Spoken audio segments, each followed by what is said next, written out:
안녕하세요. NCS 직업기초역량실무 제7강 직업탐색과 의사결정에 대한 부분을 강의하도록 하겠습니다. 오늘 강의는 첫째로 진로탐색에 대한 부분을 살펴보고, 두 번째로 진로 의사결정에 대한 부분을 공부하고, 세 번째 미래사회 직업 전망에 대한 부분을 공부하도록 하겠습니다. 먼저 진로 탐색에 대한 부분을 먼저 보겠습니다. 첫 번째, 직업의 정의를 살펴보면은 생계를 유지하기 위하여 자신의 적성과 능력에 따라서 일정한 기간 동안 계속하여 종사하는 일을 의미합니다. 직은 직분을 의미하며 사회적 지위나 위상을 나타낸다는 것을 의미합니다. 업이란 업적 또는 생업을 의미합니다. 두 번째, 직업, 생업, 벌이에 대해서 간략하게 정리를 해 보겠습니다. 직업은 생계 유지를 위해서 적성과 능력을 바탕으로 일정 기간 동안 종사하는 일을 의미합니다. 생업은 생계를 위해서 지속적으로 하는 일을 의미합니다. 세 번째, 벌이는 일을 해서 재화나 돈을 버는 것을 의미합니다. 세 번째, 적성에 대해서, 직업 탐색에서 적성에 대해서 살펴보겠습니다. 어떤 일에 알맞는 성질이나 적응, 능력 또는 소질이나 성격을 의미합니다. 케이스를 들어보면은 국내 S전자 신입 직원들의 이직 현황에 대한 내용인데요. 입사 5년 후에 남아있는 직원은 60% 미만이었다라고 나타나고 있습니다. 이는 적성을 고려하지 않은 선택은 많은 시간과 노력을 낭비하는 것과 개인과 사회, 행위와 구조는 유기적으로 연결되어 있다라는 것을 보여주고 있습니다. 두 번째, 진로 의사 결정에 대해서 살펴보겠습니다. 첫째, 진로 의사 결정 정의에 대한 내용입니다. 먼저 학생 여러분들이 진로 의사 결정에 대해서 나름대로 한번 정리를 해 보시기 바랍니다. 이제 학문적 정의를 하고자 합니다. 진로 의사 결정이란 삶의 목적을 어디에 둘 것인지를 결정하는 것이다 라고 말합니다. 즉, 자신과 직업 세계를 여러 방면으로 탐색하여서 삶의 목적과 방향을 결정하는 것을 진로 의사 결정이다 라고 이렇게 말할 수 있습니다. 더 나아가 진로 의사 결정이란 자기 자신을 올바르게 이해하고 일과 직업 세계에 대한 폭넓은 정보와 지식을 바탕으로 진로와 관련된 여러 가지 갈등을 합리적으로 해결하는 것을 말합니다. 두 번째, 진로 의사 결정 기술의 목적과 필요성을 보겠습니다. 진로 의사 결정 기술은 개인이 자신에게 적합한 진로를 합리적으로 찾아내는데 그 목적이 있습니다. 또 진로 의사 결정 기술은 개인이 자신에게 적합한 진로를 선택할 때 고려해야 할 요인과 각 요인들의 의미와 특성이 무엇인지를 이해하여 합리적으로 결정하고 자아 정체감을 함양시켜 가도록 하는데 필요성을 갖게 되는 것입니다. 진로 의사 결정에 있어서 몇 가지 요인들을 살펴보고자 합니다. 첫째, 자기 이해 증진입니다. 적성, 흥미, 성격, 가치관 등의 심리적인 특성과 함께 이와 관련된 자신의 객관적 자료를 통해서 자기에 대한 이해를 향상시키게 되는 것입니다. 진로 의사결정 두 번째 요인은 의사결정 능력 함양입니다. 다양한 의사결정 유형에 대한 이해와 더불어 자신의 의사결정 유형을 확인해 봄으로써 자신의 의사결정 유형의 장단점을 이해하게 되는 것입니다. 진로 의사결정 요인의 세 번째는 일과 직업에 대한 이해입니다. 일과 직업의 심리적, 사회적, 경제적 의미를 집단 토의를 통해서 생각해 보게 하여 일이 단순히 생계 유지만을 위한 수단이 아니라 자기의 사회적 지위를 확보하고 자아 실현을 성취하는 데 도움이 될 뿐만 아니라 삶의 과정에 있어서 대단히 중요한 부분임을 이해하도록 하는 것입니다. 네 번째 진로 의사 결정 요인은 직업 세계에 대한 이해입니다. 희망하는 직업 목록을 확장하고 희망 직업에 대한 구체적인 정보를 탐색하기 등의 과정을 통해서 직업 세계가 매우 넓고 다양함은 물론 개략적이나마 직업 세계 전반을 이해하게 하는 것입니다. 진로 의사 결정 요인 중에 마지막 다섯 번째는 직업의 정의적인 측면의 중요성 인식입니다. 개인의 가치관과 직업과의 관계를 이해함으로써 직업 선택 과정에서 경제적인 측면 외에 정의적인 측면도 중요한 영향을 미친다 하는 것을 알게 하는 것입니다. 세 번째, 진로 의사 결정에 있어서 유의해야 할 점입니다. 첫째, 변경할 수 없는 결정은 없다 하는 것이고요. 둘째, 완전히 잘못된 선택도 완벽하게 옳은 선택도 없다라는 것이고요. 세 번째, 모든 결정에는 위험과 도전이 포함되어 있다 하는 것이고요. 네 번째, 위험 요소만큼 보상이 크다 하는 것이고, 다섯 번째, 일단 선택하였더라도 평생 가는 것이 아니라 상황의 변화에 따라 변경이 가능하다 하는 것이고요. 여섯 번째, 모든 선택과 결정에는 얻는 것이 있는 반면에 잃는 것도 있다 하는 것이고요. 일곱 번째, 자신이 내린 결정에 대한 결과는 그것이 어떤 것이든 수용하고 책임을 져야 한다는 것이고요. 마지막 여덟 번째, 결정은 가능한 다양한 대안들 중에서 선택을 하도록 한다 하는 것입니다. 네 번째, 하르젠의 진로 의사 결정 유형에 대해서 살펴보겠습니다. 진로 의사 결정 유형은 세 가지로 정리해 볼 수 있겠습니다. 첫째, 직관적 유형입니다.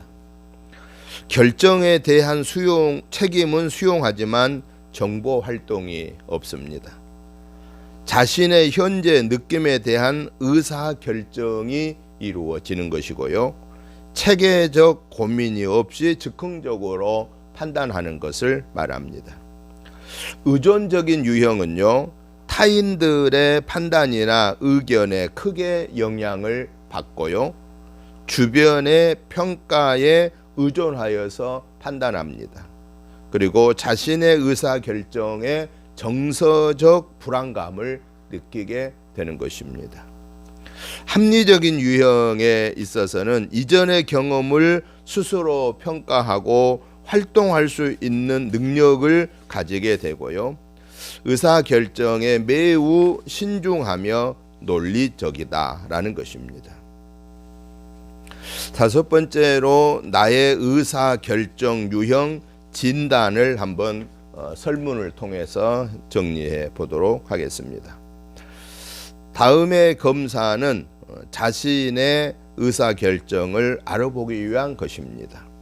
문항 내용이 학생 여러분의 입장과 비교했을 때 어쩌다에 해당하면은 1점, 가끔에 해당하면 2점, 반반에 해당하면 3점, 흔히에 해당하면 4점, 언제나에 해당되면 5점, 이런 점수를 문항별로 표시해 주시면 되겠습니다. 문항은 30문항입니다.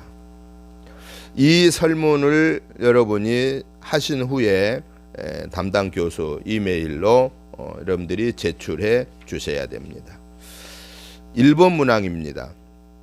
나는 중요한 결정을 할 때 합리적인 방법으로 한다. 어쩌다 그렇다면은 1번, 가끔 그렇다면은 2번, 반반이다고 생각하면 3번, 흔히 해당하면 4번, 언제나에 해당하면 5점, 이렇게 여러분들이 점수 표시를 하면 됩니다. 두 번째 문항, 나는 중요한 결정을 할 때 다른 사람이 좋은 방법으로 이끌어 주길 바란다. 3번, 나는 내 자신의 주관적인 판단에 따라 매우 독창적으로 결정을 한다. 4번, 나는 대체로 미래보다 현재의 내 입장에 맞추어 일을 결정한다. 5번, 나는 많은 정보를 수집할 수 없는 상황에서는 중요한 결정을 내리지 않는다. 6번, 나는 왜 그렇게 결정했는지 이유는 모르지만 성급히 결정을 내린다. 7번, 나는 어떤 결정을 할 때 그것이 나중에 미칠 영향까지도 생각한다. 8번, 나는 어떤 결정을 내릴 때 친구의 생각을 중요하게 받아들인다. 9번, 나는 남의 도움 없이는 중요한 결정을 내리기가 정말 힘들다. 10번, 나는 중요한 결정이라도 매우 빠르게 결정한다. 11번, 나는 어떤 결정을 할 때 내 자신의 감정과 반응에 따른다. 12번, 나는 내가 좋아서 결정하기보다 남의 생각에 따라 결정하는 경우가 많다. 13번, 나는 충분한 시간을 두고 생각을 한 후에 결정을 한다.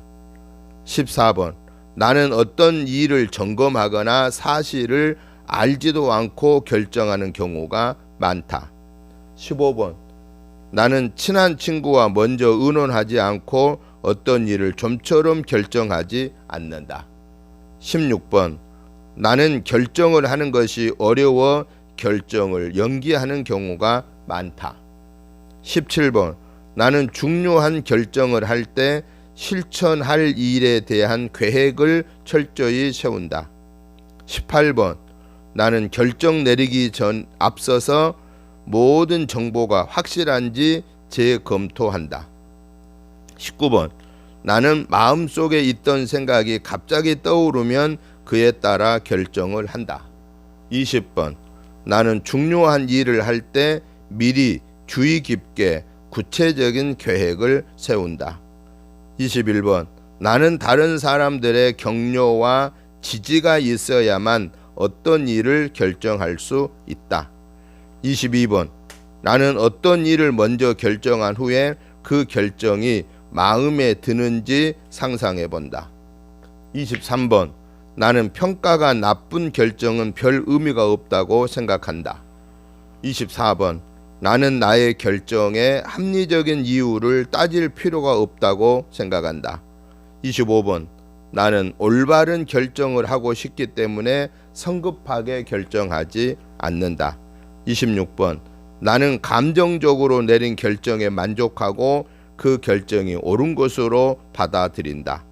27번, 나는 좋은 결정을 내릴 자신이 없어 대개 다른 사람들의 의견을 따른다.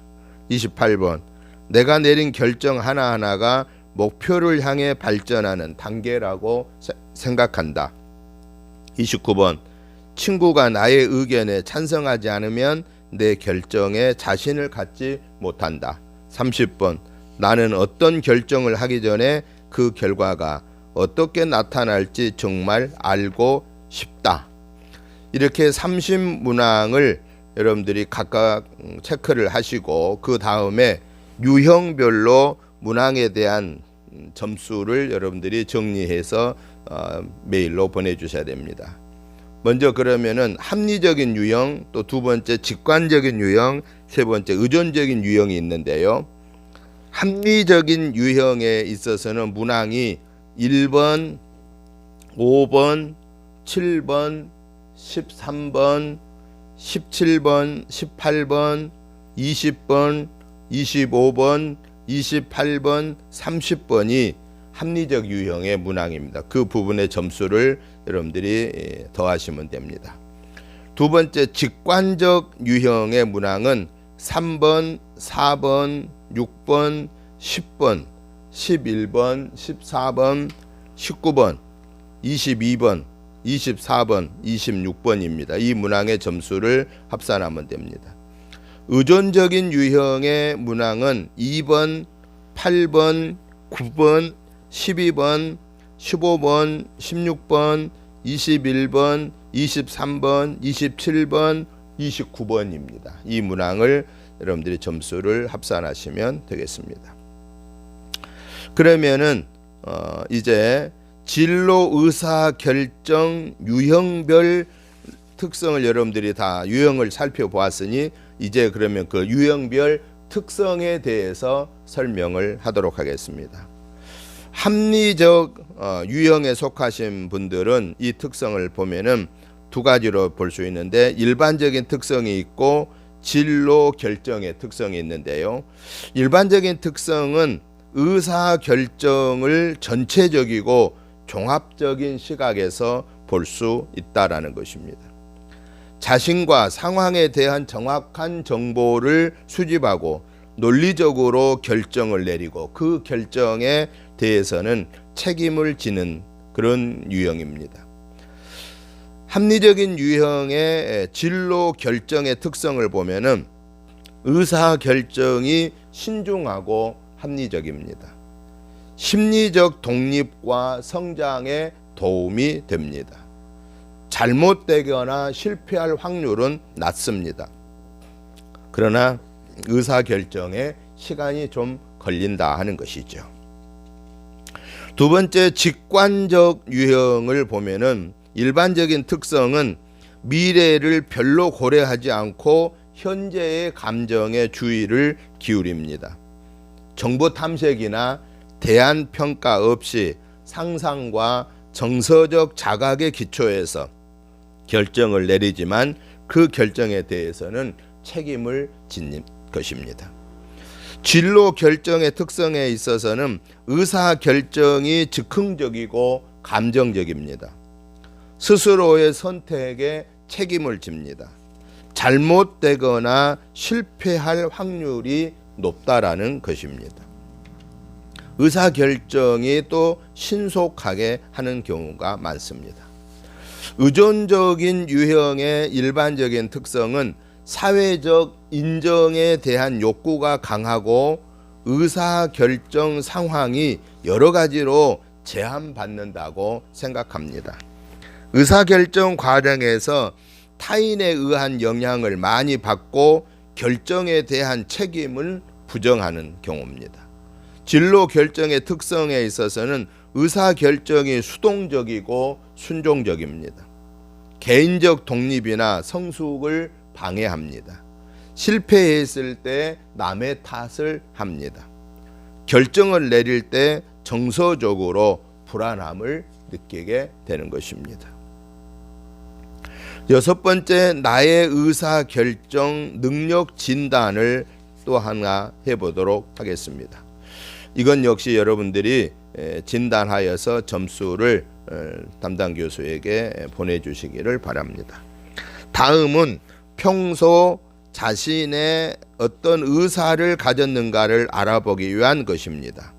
각 문항의 내용이 자신과 생각이 일치하면 O, 일치하지 않으면 X, 어느 쪽도 아니면 세모로 표시해 주시기 바랍니다. 문항은 20문항입니다. 첫째, 나는 장래에 어떤 직업에 취업할 것인가를 늘 생각하고 있다. 그렇다고 생각하면 O, 그렇지 않다고 생각하면 X, 이것도 저것도 아니다면 세모를 표시하면 됩니다. 두 번째, 나는 휴일을 이용하여 가사나 아르바이트를 잘한다. 세 번째, TV나 신문, 잡지를 볼 때 나의 진로에 대해 생각한다. 네 번째 문항, 4문항, 직업은 운명적으로 결정되므로 운명이 다가올 때까지 기다린다. 5문항, 나는 어떤 학교에서 무엇을 배워야 좋을지 항상 생각했다. 6문항, 진학이나 취직에 대해 부모님이나 교수님 등과 상담하고 싶다.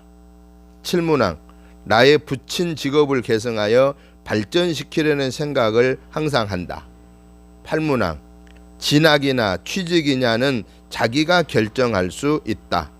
9문항, 사람은 일하기 위해서 태어난 것이므로 잘하는 분야에서 일해야 한다. 11문항, 취직하여 부모로부터 심리적, 경제적으로 독립하는 것은 즐겁다. 11문항, 나의 장래는 가급적 경험이 많은 사람이 정해주는 것이 좋다. 12문항, 내가 취업하고 싶은 직업이 있다면 어디든지 갈 예정이다. 13문항, 타인의 의견은 참고로 하지만 나의 장래 문제는 내가 책임질 것이다. 14문항, 나의 능력이나 적성을 어떻게 해서든지 알려고 하고 싶다. 15문항, 여하간 현재 공부만 해두면 장래 문제는 어떻게 될 것이라고 생각한다. 16문항, 내가 희망하는 직업, 취업에 대해 남에게 듣거나 책을 읽거나 한다. 17문항, 지금 희망하고 있는 직업은 공상적이므로 불안한 기분이 든다. 18문항, 지금 나의 미래를 예상하는 것은 거의 불가능하다. 19문항, 내가 희망하는 직업의 자격증 또는 학력 등의 관계를 안다. 20문항 마지막 문항입니다. 나는 대학을 선택할 때 나의 직업을 생각하면서 선택하였다. 이렇게 표시를 O, X 세모로 해 주셨는데요.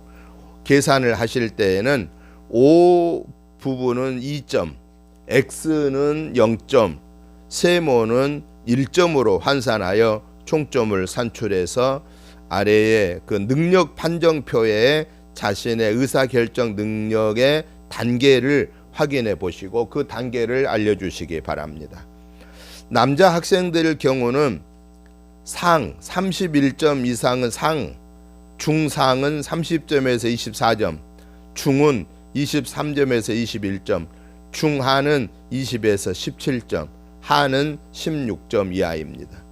여자 학생들의 경우 상은 29점 이상, 중상은 28점에서 22점 이상, 중은 21점에서 19점 이상, 중하는 18점에서 15점, 하는 14점 이하, 이렇게 정리가 될 수 있겠습니다. 나의 진로 의사결정 유형 자가점검을 보도록 하겠습니다. 이 나의 진로 의사결정 유형 자가진단은 8가지를 살펴볼 수 있겠는데요. 첫째는 지체형입니다. 사고와 결정을 연기하고 미루는 형인데요. 예를 들면 4학년 되면 생각하지 뭐, 이렇게 3학년까지 여유를 가지고 있다라는 것이죠. 두 번째는 운명형입니다. 운명이나 주변 여건에 따라서 결정하는 유형인데, 예를 들어 보면은 그것이 내 팔자고 운명이면 그렇게 되겠지라고 이렇게 생각합니다. 순종형이 있습니다. 타인의 결정을 무조건 따르는 형인데요. 예를 들어 보면 무조건 어른이나 부모님이 시키는 대로 할 거야 라고 생각합니다. 네 번째는 충동형인데요. 별 생각이나 대안 없이 결정을 내리고 번복하지 않는 형인데요. 예를 들어 보면 일단 부딪혀 보는 거야 라고 생각합니다. 다섯 번째는 직관형입니다. 즉흥적인 느낌을 중시하고 감정이나 환상을 갖고 결정하는 유형인데요. 예를 들면 난 디자이너가 잘 맞을 거야 라고 이렇게 생각합니다. 여섯 번째는 계획형입니다. 결과를 예측해 보며 감정과 이성 사이의 균형을 가진 합리적인 유형인데요. 예를 들어 보면은 이 일을 하고 싶지만 아직 준비가 부족해. 어떤 것을 보완하지? 라고 스스로 질문을 하게 됩니다. 일곱 번째는 고민형입니다. 지나치게 많은 대안으로 인해서 선택을 못하는 유형인데요. 예를 들어 보면은 이것도 재미있고 저 일도 하고 싶은데 어떻게 하지? 라고 갈등합니다. 마지막 여덟 번째는 마비형입니다.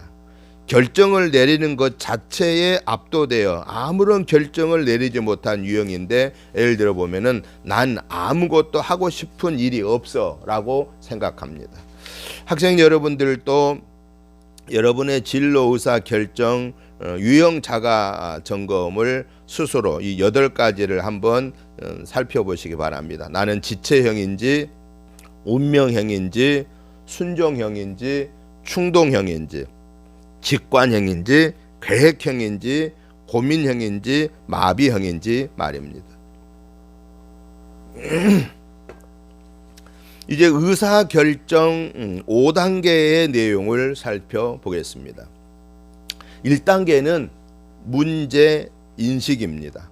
문제를 분명하게 이해하도록 합니다.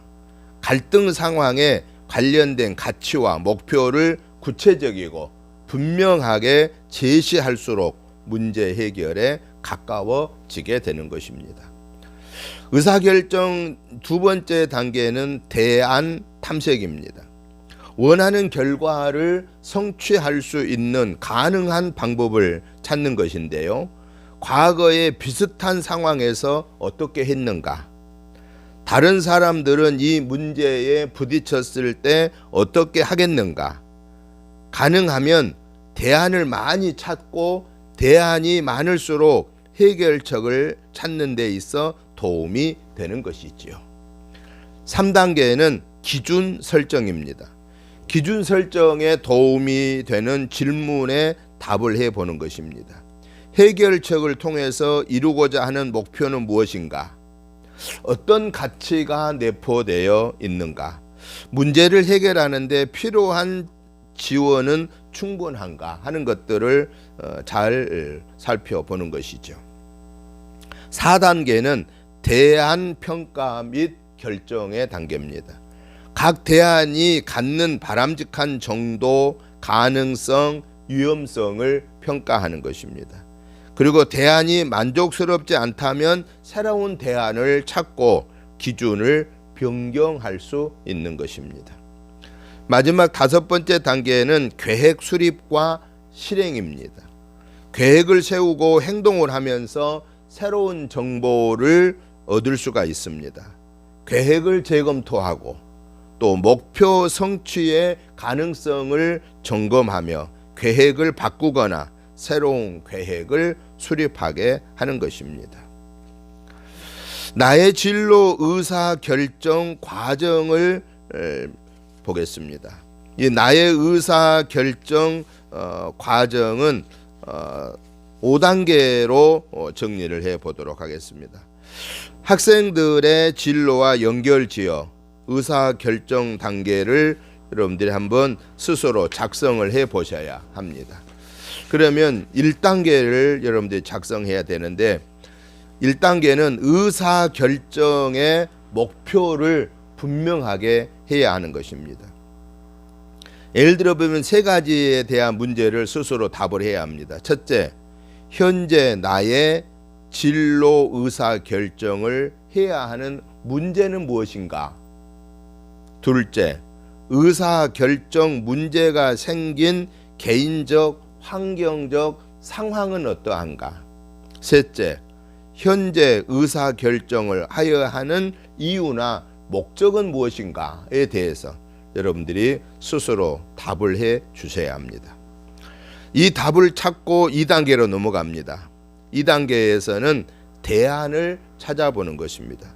실현 가능한 모든 대안들을 탐색해 보는 것입니다. 그래서 제1대안을, 제2대안을, 제3대안을 여러분들이 찾아보는 것입니다. 그리고 나서 3단계에서 위에 각 대안을 비교 평가하기 위해서 생각해야 할 기준을 해당 점수란에 표시해 보는 것입니다.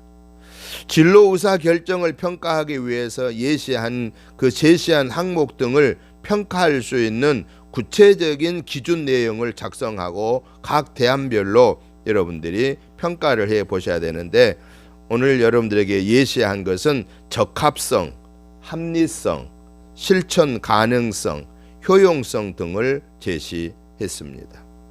효용성이란 원하는 직업을 갖기 위해서 어느 정도의 시간과 경제력을 투여해야 하는가를 살펴보는 것이고, 적합성이란 나의 적성과 준비 작업이 맞는가에 대한 것이죠. 그래서 각 대안, 즉 1대안에서 대안 3별로 적합하고 또 보통 부적합으로 이렇게 여러분들이 구분을 해 보는 것이죠. 그리고 나서 4단계에 가서 대안을 평가해서 결정하는 것입니다. 위에서 작성한 이 표를 기준해서 적합 5점, 보통 3점, 부적합 1점으로 점수를 확인하고 이제 항목을 작성해 보는 것인데요. 준거 항목에 따른 점수 합계 대안 1, 대안 2, 대안 3 각각 점수를 여러분들이 매겨 보시고, 대안 순위에 대해서 또 최종 대안 결정에 대해서 여러분들이 점수를 확인해 보셔야 합니다. 그리고 마지막 5번째 5단계는 계획을 세우고 실천하는 것입니다. 그래서 선정된 대안이 어떤 것인가, 그걸 놓고 실행 계획은 어떻게 할 것인가, 그리고 실행 방법을 어떻게 할 것인가 하는 것을 여러분들이 스스로 정리를 하셔야 한다 하는 것입니다. 세 번째, 미래 사회 직업 전망에 대해서 살펴보겠습니다.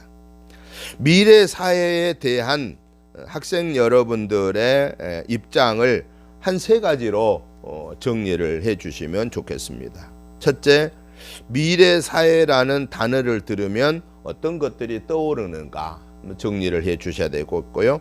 두 번째는 미래 사회의 직업은 어떻게 달라질까를 여러분들이 정리를 하시고, 세 번째, 미래 사회에 달라질 직업 전망에 대해 나는 얼마만큼 준비가 되어 있는가, 여러분 스스로를 한번 점검해 보시기 바랍니다. 이렇게 먼저 점검을 하신 후에 두 번째, 미래 사회 5개 과제와 전망을 한번 여러분 살펴보면 좋겠습니다. 먼저 미래 사회의 특징을 보면은 5가지로 정리할 수 있습니다. 첫째는 경쟁 심화, 둘째는 개인화, 다원화 확산, 셋째는 가상 공간의 가치 증대, 넷째는 디지털과 휴머니즘 결합, 마지막 5째는 사회적 자본으로서 신뢰의 강화. 이게 미래 사회의 5가지 특징이라는 사실입니다.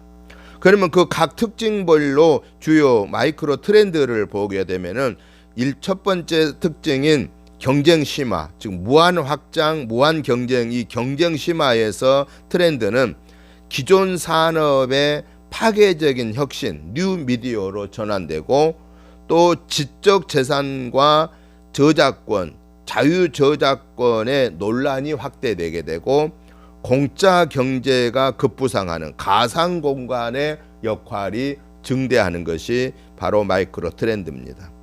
두 번째, 개인화, 다원화, 이 미래 사회의 특징에서 주어지는 마이크로 트렌드는 신직접 민주주의 시대가 도래하는 것입니다. 즉 개인의 파워가 강화되는 것이죠.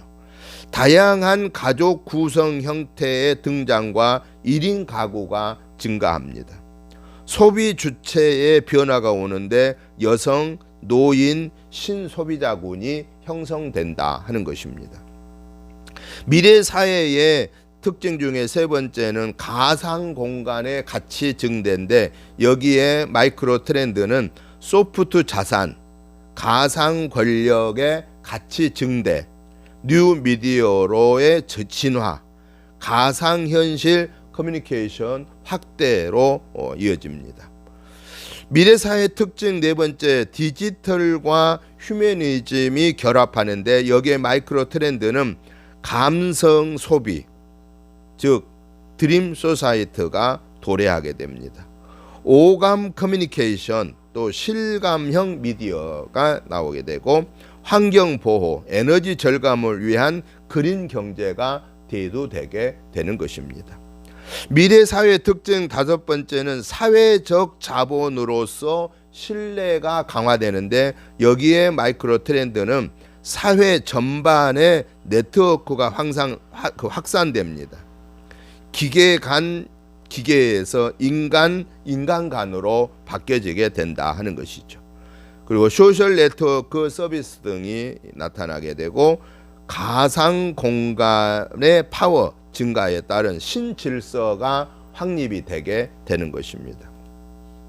그러면 이러한 미래 사회의 특징과 마이크로 트렌드 상황에서 우리가 미래 준비하는데 과제는 어떤 것일까라고 하는 것이죠. 먼저 창조적인 역량 증진에 맞춰서 준비해야 할 과제는 미래 지향적 사고 유연성을 갖춘 창조 인력을 육성해야 합니다. 그리고 C&D 커넥션 앤드 디벨롭먼트의 개방형 혁신으로 확립해야 합니다. 그리고 지적재산권, 저작권의 철저한 법률적 보호를 해야 합니다. 두 번째, 사회적 밸런싱을 유지를 위해서 준비해야 할 과제는 뭐냐? 분권화, 네트워크화, 국제화를 지향하는 뉴 거버넌스를 확립해야 하는 것입니다. 수평적, 횡적인 연관의 새로운 사회 질서를 수립해야 합니다. 온라인 공청회 등 협력적 의사결정 체계가 구축돼야 합니다. 새로운 취약계층과 격차 해소를 위한 체계가 구축되어야 하는 것입니다. 세 번째, 가상 공간의 신가치 창출을 위해서 준비해야 할 과제는 어떤 거냐? 비주얼 오션, 비주얼한 버추얼 오션에 주목을 해야 합니다. 사이버 국토 건설을 위한 국가 차원의 투자와 준비를 해야 합니다. 사이버 영토와 사이버 라이프를 위한 법제도적 장치를 마련해야 하는 것입니다. 네 번째로, 인간 중심으로 기술 전환이 되는 이 미래에 준비해야 할 과제가 뭐냐? 디지털과 휴머니즘의 결합된 새 패러다임의 비전을 제시해야 합니다. 휴머니즘 실현을 위한 기술과 인간의 소통 수단을 마련해야 합니다. 인간과 기술의 컨버전스에 대한 사회적 연구가 확대되어야 하는 것입니다. 마지막으로, 사회 발전의 새로운 엔진인 신뢰 구축을 위해서 미래 사회에 준비해야 할 것은 사회적 자본으로서 신뢰가 강화되어야 합니다. 경제 활성화를 위한 신뢰 기반이 확립되어야 합니다. 새로운 경계에 따른 감시와 프라이버시 침해 분쟁이 해결되어야 하는 것입니다. 세 번째, 미래 사회의 직업 전망에 있어서 고용 변동 요인에 대해서 살펴보겠습니다. 이 미래 사회의 고용 변동 요인은 크게 두 가지입니다. 확실성 요인이 있는가 하면은 불확실성 요인이 있다라는 것이죠. 확실성 요인에 있어서는 첫째, 인구 구조 및 노인 인구 변화, 둘째, 산업 특성 및 산업 구조 변화, 셋째, 과학 기술 발전, 넷째, 기후 변화와 에너지 부족, 다섯째, 가치관과 라이프 스타일의 변화. 이거는 미래 사회의 고용 변동 요인에서 분명하게 올 수 있는 확실한 변화의 요인이다 하는 것입니다. 근데 그 반면에 불확실한 요인이 있습니다. 그 불확실한 요인은 어떤 거냐? 대내외 경제 상황 변화, 두 번째 기업의 경영 전략 변화, 세 번째 정부 정책 및 법 제도 변화, 이런 것들은 불확실한 변화의 요인들이다라고 하는 것이죠. 네 번째로 미래 사회의 직업 전망에 있어서 21세기 사회의 특징을 보도록 하겠습니다. 이 사회의 특징을 5가지로 정리해 볼 수가 있는데요. 첫째, 지식 기반 사회라는 것입니다. 21세기는 지식 기반 사회입니다. 지식 기반 사회란 사회 구성원들의 합의에 의해서 공동 목표를 선정하고 경제적 발전을 이룩하며 개인의 사회적 행위와 사회에서의 지위 확보 등에 필요한 조건으로서 지식이 핵심 요소가 되는 사회를 말합니다. 이러한 사회에서 생산 양식은 근육에서 두뇌로 이행되기 때문에 부가가치의 창출 요소도 자본과 노동에서 지식 및 정보 생산 요소로 전환되게 되는 것입니다. 따라서 노동 집약적 시대에는 기능공의 수요가 증대하였고, 기술 집약적 시대에는 중간 기술자의 수요가 증대하였으나, 지식 집약적 시대에는 산업용 로봇이나 자동차 기계를 설비하고 운용하는 고급 기술자에 대한 수요가 증대할 것이다 라고 전망이 되는 것입니다. 이게 바로 미래사회의 첫 번째 특징인 지식 기반 사회라는 것입니다. 21세기 사회적인 특징 중에 두 번째는 디지털 혁명 시대라는 것입니다. 21세기 사회의 이 또 다른 특징이 바로 아날로그 시대에서 디지털 시대로의 변화입니다. 디지털은 모든 정보를 이진법으로 표현하며, 이렇게 저장된 디지털 신호체계는 오차가 없을 뿐만 아니라 엄청나게 싼 비용으로 정보를 처리할 수가 있어서 컴퓨터를 비롯한 사이버 문명의 핵심 코드로 작용하고 있습니다.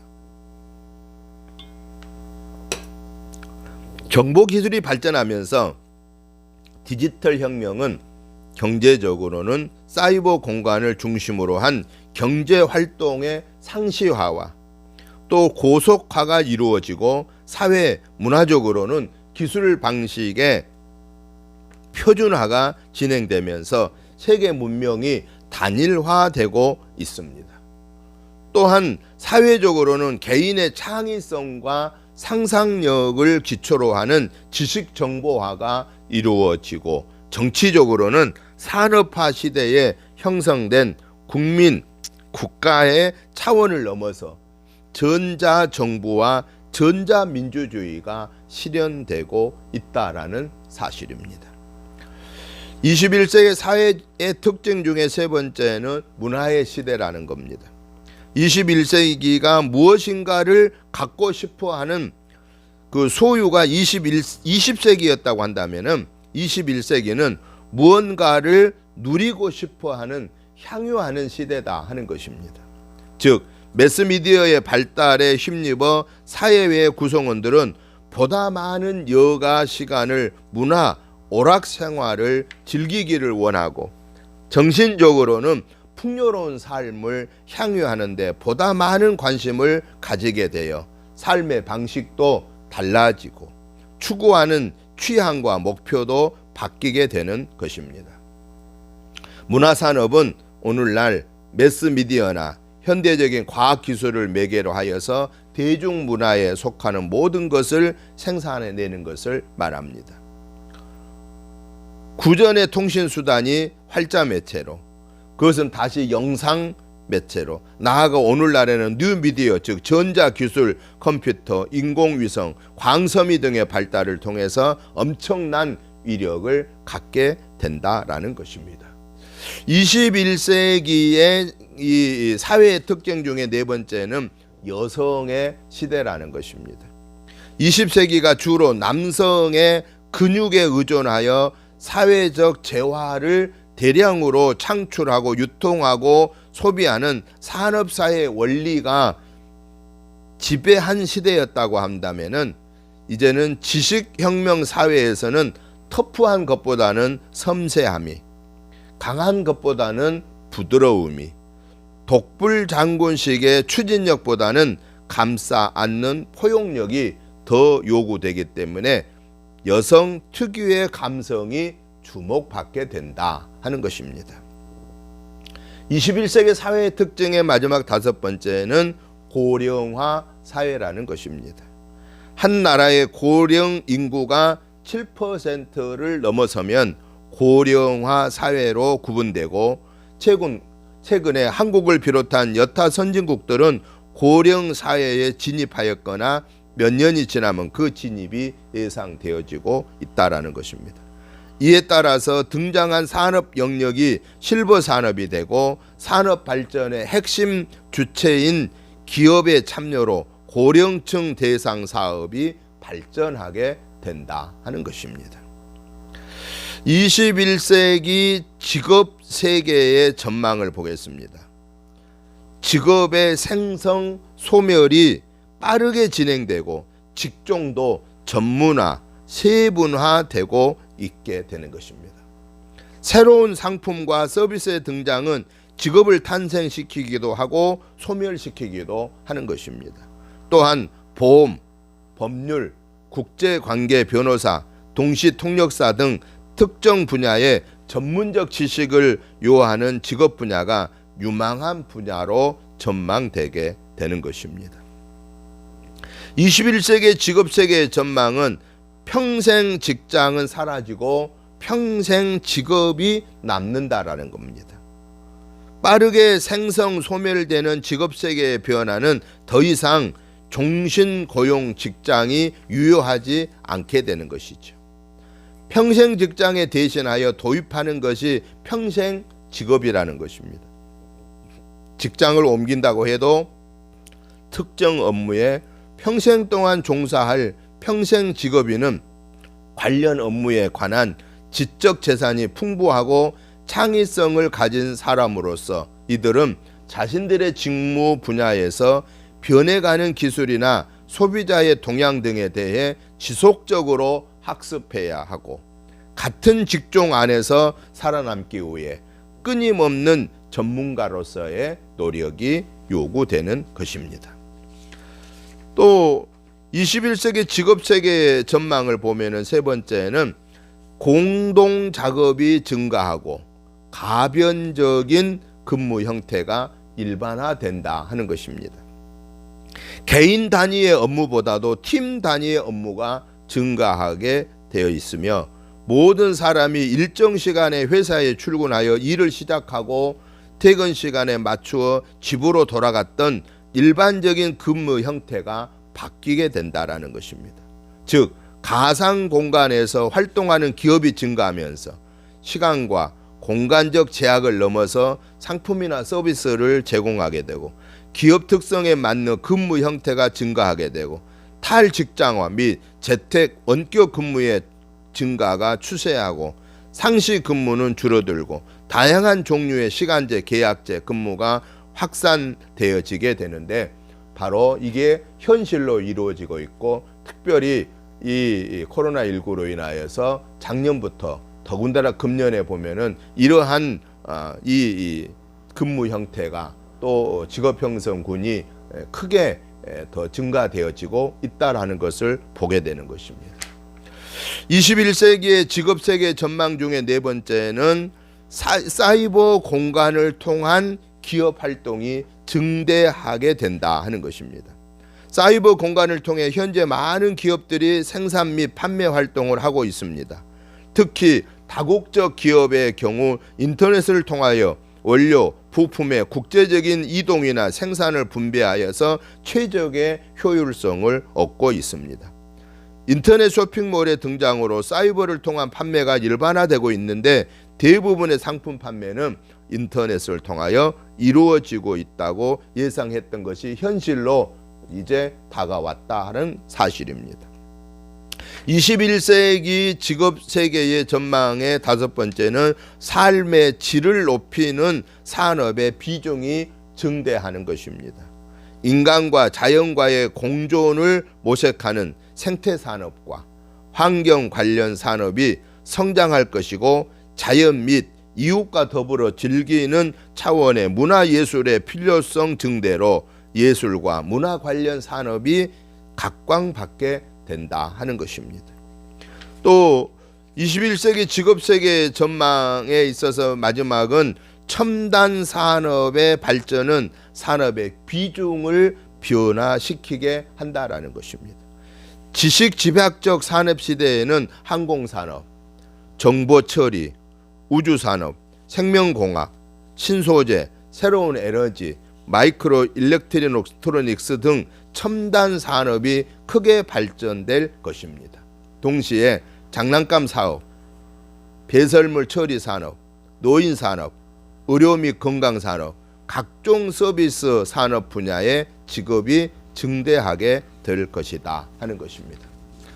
그러면 이제 마지막 부분에서 우리 학생들이 앞으로 꼭 기억하고 준비하면서 가야 하기 위해서는 앞으로 일어날 신산업에 대한 것들에 관심을 가져야 되는데, 오늘 신산업 유망 직종 300가지를 간략하게 정리를 해보면서 정리하고자 합니다. 먼저 신산업 유망 직종 300선에서 산업별 분류를 한번 살펴보겠습니다. 첫째, 1차 산업, 농업, 임업, 어업, 광업이 있고요. 두 번째는 섬유, 의복 종류, 세 번째는 출판 및 인쇄, 네 번째는 금속, 다섯 번째는 재활용, 여섯 번째 정밀화학, 일곱 번째 전자부품 및 통신장비, 여덟 번째 의료, 정밀, 광학기기, 아홉 번째 자동차, 기계 및 운송장비, 열 번째 전기, 11번째 건설, 12번째 도소매 및 소비자용품 수리, 13번째 숙박 및 음식점, 14번째 운송, 15번째 관광, 17번째 우편 및 전기통신, 17번째 금융 및 보험, 18번째 부동산, 19번째 정보처리 및 컴퓨터 운용, 20번째 경영 컨설팅, 21번째 홍보 및 광고, 22번째 디자인, 23번째 엔지니어링 및 사업 지원 서비스, 24번째 교육 서비스, 25번째 보건 및 건강, 26번째 사회복지, 27번째 영화 방송 및 기타 공연 관련, 28번째 스포츠, 29번째 문화, 30번째 환경, 31번째 공공, 개인 및 가사 서비스, 이렇게 한 31가지의 산업별 부분을 구분해 볼 수가 있는데요. 이 중에서 우리가 잘 유심히 관심을 가져봐야 할 것이, 가장 많은 일거리가 어디에 집중되어 있느냐 하면은 19번째 정보 처리 및 컴퓨터 운영에 39가지의 이 일거리가 있다라는 겁니다. 39가지나 됩니다. 그리고 엔지니어링 및 사업 지원 서비스 쪽에 26가지, 그리고 세 번째는 영화, 방송 및 기타 공연 관련에 24가지. 그래서 이렇게 32가지의 산업, 31가지 산업별 중에서도 가장 정보 처리 및 컴퓨터 운영, 엔지니어링 및 사업 지원 서비스, 더 나아가 영화, 방송 및 기타 공연 관련해서 가장 많은 일자리들이 있다 하는 것에 여러분들이 관심을 가져주셔야 할 것입니다. 그러면 이 신산업 유망 직종 300선에서 이제 1차 산업부터 시작하여서 마지막 이 31가지의 각각에 해당되는 그 일들을, 그 직업들을 한번 소개해 드리도록 하겠습니다. 1차 산업, 농업, 임업, 어업, 광업. 1차 산업에는 9가지가 있는데요. 김치 연구 제조, 관상어, 생태관리, 식물치료, 농업 경영 컨설팅, 종묘 배양, 주문형 식품, 해저 탐사, 해양 토질 관리, 곡물 컨설팅이 있습니다. 두 번째, 섬유 의복 분야에는 8가지 일자리가 있는데요. 의류 리폼, 텍스타일 디자인, 패션 코디네이션, 패션 CAD, 홈패션, 화성 신소재 개발, 생활 한복 디자인, 기능성 내의 디자인이 있습니다. 세 번째, 출판 및 인쇄 분야는 4가지가 직종이 있는데요. 전자출판 DB, 출판 기획, 점자 자료 제작, 전자출판 기획이 있습니다. 네 번째, 금속 분야에는 7개의 직종이 있는데요. 도장 코팅 기계 조작, 마이크로 기계 조작, 레피드 프로토타입, RP 제작, 압출 성형 기계 운전, 주조틀 조립 쉐이크 아웃 조작, 금속 가공 장치 운전, 금속 플라스틱 가공 기계가 있습니다. 다섯 번째, 재활용 부분에는 3개의 직종이 있는데요. 펄프 제조나 설비, 가구 리폼, 재활용품 수집 분류가 있습니다. 여섯 번째, 정밀화학 분야에서는 4개의 직종이 있는데요. 증류기 운전, 유압공 서버 제어, 분리기 조작, 접착제 제조가 있습니다. 일곱 번째, 전자부품 및 통신장비에는 3가지 직종이 있는데요. 회로 시뮬레이션, 회로 설계, 전자회로 CAD가 있습니다. 여덟 번째, 의료 정밀 과학기기에는 5개 분야의 직종이 있는데요. 의료기 전산 설계, 초정밀 고속 가공, 반도체 장비 설비, 의료용 컴퓨터 장비 조작, 환경 측정용 정밀기기 조작이 있습니다.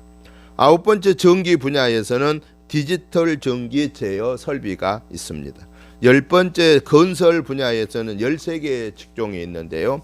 지역 개발, 환경 플랜트 엔지니어링, 투시도 제작, 건축 공정 시스템, 시설물 안전 진단 보수, 목조 주택 설계 시공, 건축물 리노베이션, 건축 CAD 설계, 인텔리전트 비디 관리, 건설 GIS, 감리, 경량 철공 주택 조립, 시설물 해체, 이런 일이 있고요.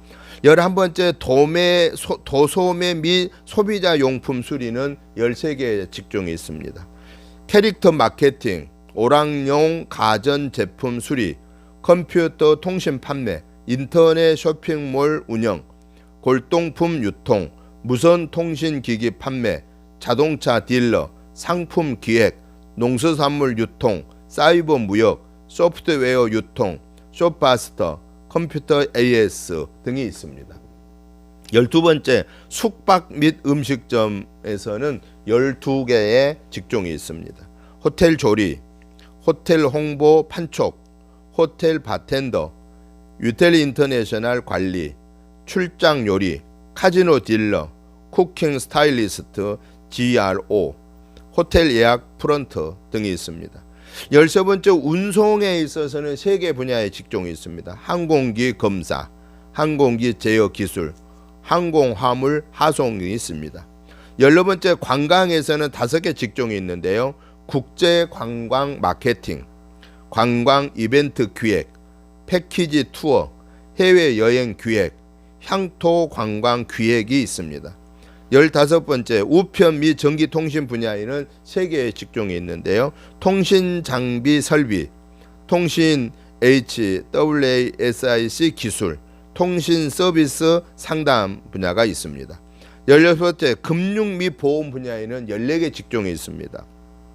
국제선물거래, 국제증권거래, 국제회계, 보험설계, IR, 증권투자상담 등등이 있게 되겠습니다.